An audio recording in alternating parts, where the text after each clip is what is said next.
इंसान का किया हुआ पुण्य कर्म इंसान का कैसे साथ देता है, जरा इस कहानी समझें आप और इस कहानी सीख लें।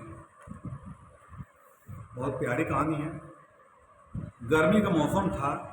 एक लड़का अपने घर से कुछ दूरी पर पेड़ था, आम का पेड़ था, वो नीचे बैठता था और जो वहाँ से राहगीर आते जाते थे उनके लिए वो ठंडा पानी घड़े में 2 घड़े भरता था और उनको पानी पिलाया करता था। उनको रोज़ का काम यही था, उनको रोज़ पानी पिलाना था। वो परोपकारी लड़का था वो।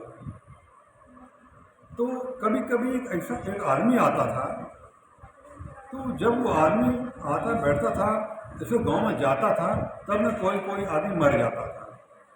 ये लड़के ने गौर किया कि एक ऐसा आदमी है जब मेरे गांव में जाता है कोई न कोई मर जाता है।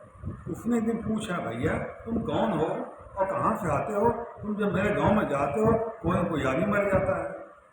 कहता तुम, वो जो कहता है दूसरा आदमी था, कहता तुम मेरे पहचान जानोगे तुम डर जाओगे। तो कहने कहीं तुम हवा कहीं कहोगा, भैया तुम डर क्यों जाएंगे? वो कहता मैं यमदूत हूँ, तुम्हारे गांव में जिसकी मृत्यु होने वाली होती है मैं जाता हूँ और उसकी मौत मर जाता है, प्राण हर के मैं उसको ले जाता हूँ। किसी बहाने मरता है वो कारण मैं ही होता हूँ। मैं कहें अच्छा, चला गया। फिर दोबारा आया। फिर वो तो लड़के ने पूछा कि बाप बताओ हमारे गांव में कब कौन मरेगा तुमको मालूम है? कहने सब, मुझे सब मालूम है।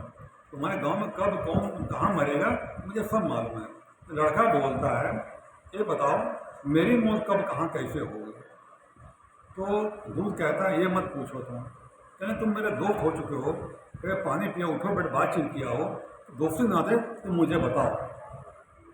तो वो दूध बताता है जब तुम्हारी शादी हो जाएगी तो तुम्हारी पत्नी की लकड़ी कंडा मांगेगी, तुम छत पे जाओगे और मैं सांप बन के आऊँगा, तुमको काट लूँगा, तुम्हारी मृत्यु के योग ऐसे लिखा हुआ है।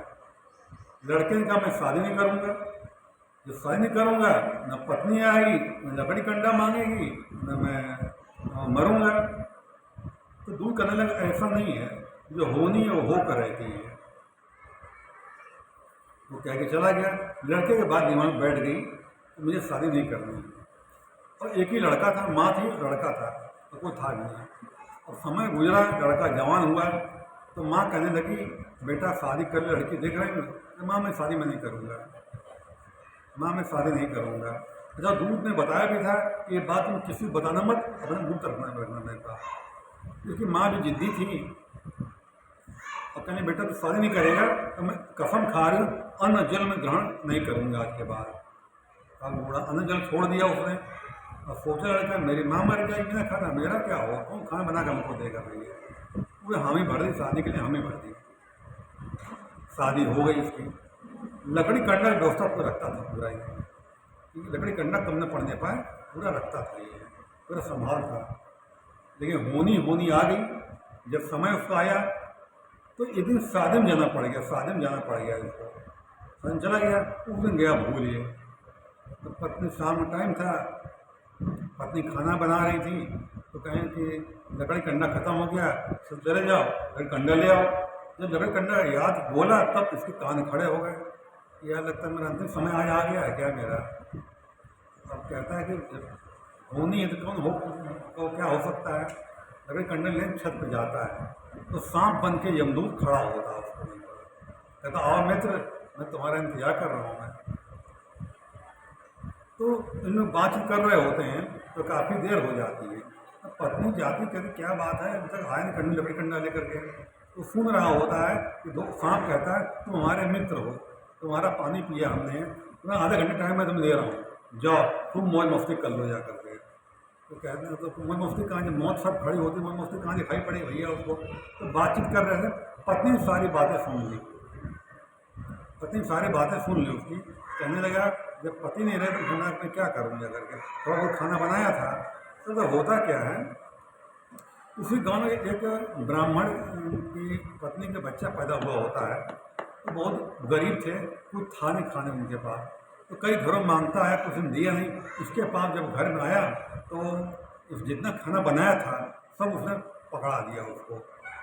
तो खाना लेकर गया पत्नी दिया, पत्नी के इतना खाद्य दे दिया, कल स्त्री दे दिया, उसने आशीर्वाद दिया वो सौभाग्यवती हो जाए, जिसने दिया हो वो सौभाग्यवती हो जाए। उसने अन्न खाया और अपनी अंतरात्मा से आशीर्वाद दिया उसको, सौभाग्यवती हो जाए वो। तो भैया जब टाइम हुआ तो सांप ने काटा इसको, जब काटा ये मरा नहीं, तो ये कैसे हो सकता है, मेरे काटने बड़ा बड़ा हाथी मर जाता है, इंसान क्यों मर रहा है, दोबारा काटा, तिबारा काटा, चौबारा काटा, लेकिन इंसान मरे ही नहीं। तो यमदूत परेशान हो जाता है, वो जाता है यमराज पास, कहता महाराज उसका टाइम हो चुका है और मैंने उसको काटा उसको, लेकिन मर नहीं रहा। यमराज कहने अब वो मरेगा भी नहीं, उस औरत का आशीर्वाद लग चुका है इसको, जब तक औरत जिंदा रहेगी तब तक नहीं मरेगी। देखा ना, तो किया हुआ पुण्य कर्म उसका कितना साथ दिया। मार्कंडेय थे तो भगवान मार्कंडेय के पिताजी थे, उनको बहुत समय संतान नहीं थी, भगवान शंकर बहुत तपस्या उन्होंने की, तो भगवान शंकर प्रसन्न हुए, कहना तुम्हें औलाद में दे रहा हूँ।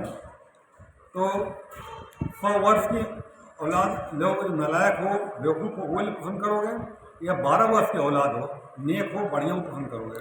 उनको भाई 12 वर्ष वाला मुझे दे दीजिए। तो इन्होंने मार्कंडेय पिताजी थे, तो इन्होंने अपने बच्चे से बड़ा हुआ, जब लड़का बड़ा हुआ तो संतों महात्मा सेवा में लगा दिया सब उसको, संत ने आशीर्वाद दिया। भगवान शंकर पूजा करता था वो, यमराज आए ले यमराज से निपट जाता है, आप लोग कहानी सब मालूम होगी, भगवान रक्षा की उसकी। तो किसी का दिया हुआ दुआ कभी बेकार नहीं जाती है, और किसी को दी बदुआ बेकार हो भी नहीं जाती है। दुआ बदुआ दोनों समय लगती है, इसलिए हमेशा दुआ लेने की कोशिश करें, जितना हो सके उतना सेवा करें सबकी और दुआ लें। ठीक है, धन्यवाद।